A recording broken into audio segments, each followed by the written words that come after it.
I chose Ike Barber because at the age of 68, he started Slocan Forest Products. At the age of 68.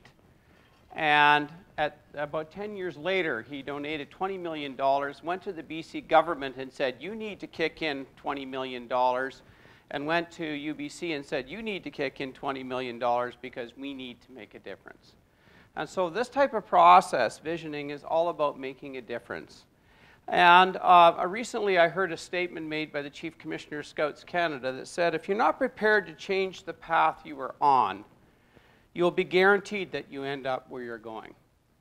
And so visioning and mission statements and all that kind of thing are all about making a commitment. And I was very fortunate to be asked to facilitate the Ground Birch Rural Roots and Resources Group, which is our Synergy group in British Columbia.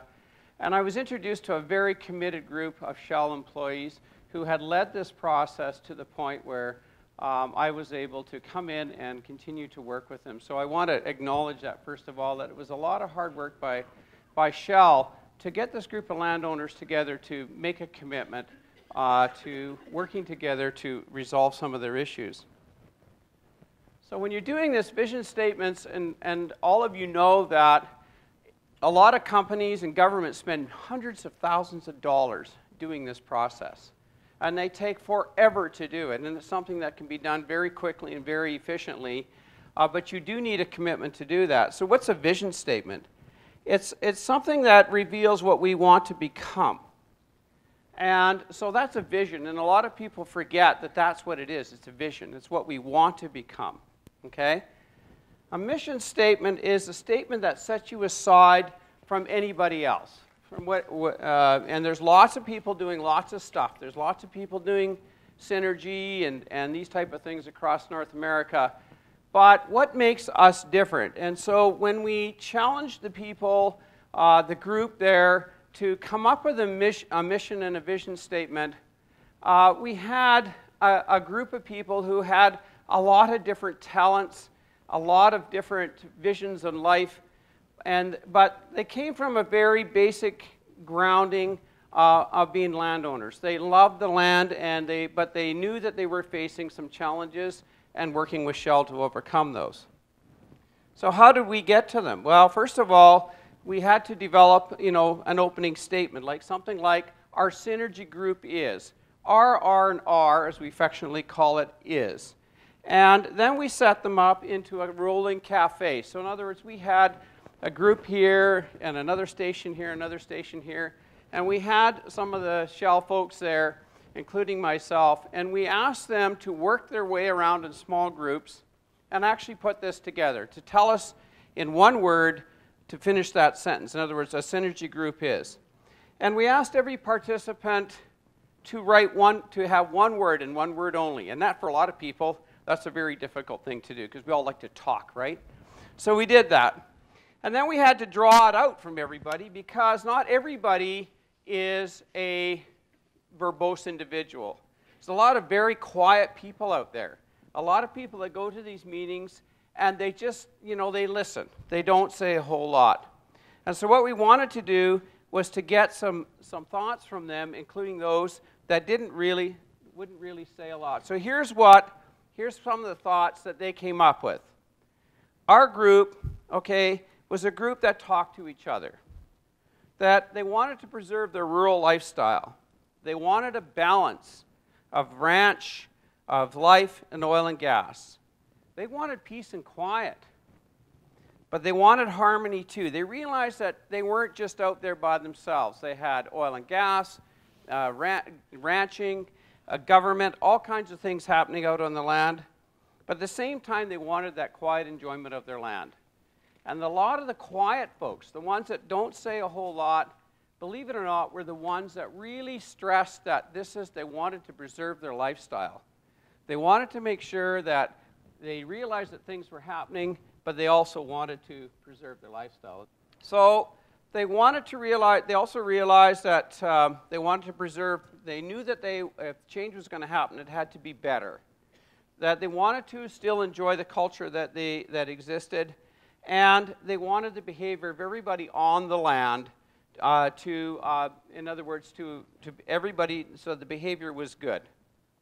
They really, again, wanted equity. They wanted to balance the behavior, the resolution of issues. They wanted good communications, and they wanted the enjoyment of the rural life. Did I get that one? Yes. And finally, they wanted everybody, okay, to successfully cooperate with each other. They wanted security, that personal safety factor, and they wanted, again, the peace and quiet environment for their family. A lot of the young folks there really focused on that, and I guess us old guys tend to forget that. Family is so important to the young ones. They wanted to make sure that their children were going to enjoy the same lifestyles that they had and that their parents had. And that was really key to them. So a lot of these different things that you see resulted in, and what we did is we put all these one words, and it was interesting as they rotated, and they got to see what everybody else saw, okay? But they all added something different. Sometimes it was a bit of a twist on something, but they wanted something different. And here's what they came up with, the results, the vision. Industry and community working together to achieve harmony and success. That was their vision. We didn't hear, you can't do it. We didn't hear, I don't like those guys. What they wanted was harmony, and I think that's what they were already experiencing, because the Shell and the community were already working together. They were already experiencing the harmony.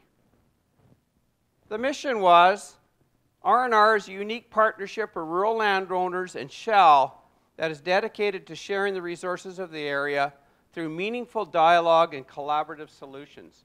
That's their mission statement. They own it. That's their vision statement. They own it. It's also part of our mission statement. It's part of Shell's mission with them working together to achieve these two things. So what makes this all work?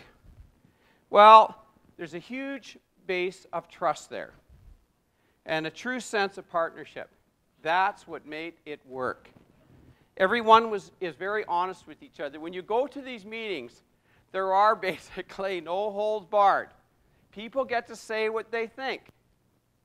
And people listen to each other. Believe me, I worked in government for 37 years. This is the first time I've seen this kind of collaborative working together between landowners and an industry like oil and gas. So somebody did something awfully right there. And I think it was a real strong partnership that made it work. There was also a meaningful sense of the future. And also, everybody generally accepted what the future should look like. That's what's in this process, and I think that's what made it all work together. And I said, I've seen it. I've seen lots of people try it. I've never seen it as successful as this one here. And it reminded me of a story. First of all, two quick stories. I spoke to the oil and gas ministry many years ago. I used to be the regional manager of environment. And I know it's a bad analogy right now. But I said, oil and gas are like a bunch of hockey players. If you skate with your head down, you're going to get smacked every time. If you skate with your head up, you're going to avoid getting hit, right? And that's the same with people who constantly don't want to make things work. But the other story I heard, which really drove the point home to me, was there was an old master who was trying to teach his students how to work together. So he gave them all 3-foot-long spoons. So they had sticks with spoons on the end. And they brought them together, and there was a great pot of stew there. And he said, now you have to feed yourselves. So what did they do first? They tried to get those darn spoons down there into the pot and try to get it into their mouths. And that didn't work. So what did they do next after some thinking about this? Anybody? They fed each other. And that's what collaboration, that's what putting visioning and missioning is all about, is feeding each other, okay? And everybody remains healthy then, and you all get fed. And I think that, to me, is probably one of the most important things about collaboration and synergy groups working together is you all get fed. And if you all get fed, you all enjoy a successful life together. Okay, and I'm getting this little green thing here, which means I got 1 minute and 52 seconds. So other than that, if I am around afterwards, and I again want to recognize that we have both a representative of our R&R group here tonight, and also the Shell employees that made all of this work. And I want to thank them more than anybody else for the opportunity to be able to work with them, and I'll be around for questions afterwards. Thank you.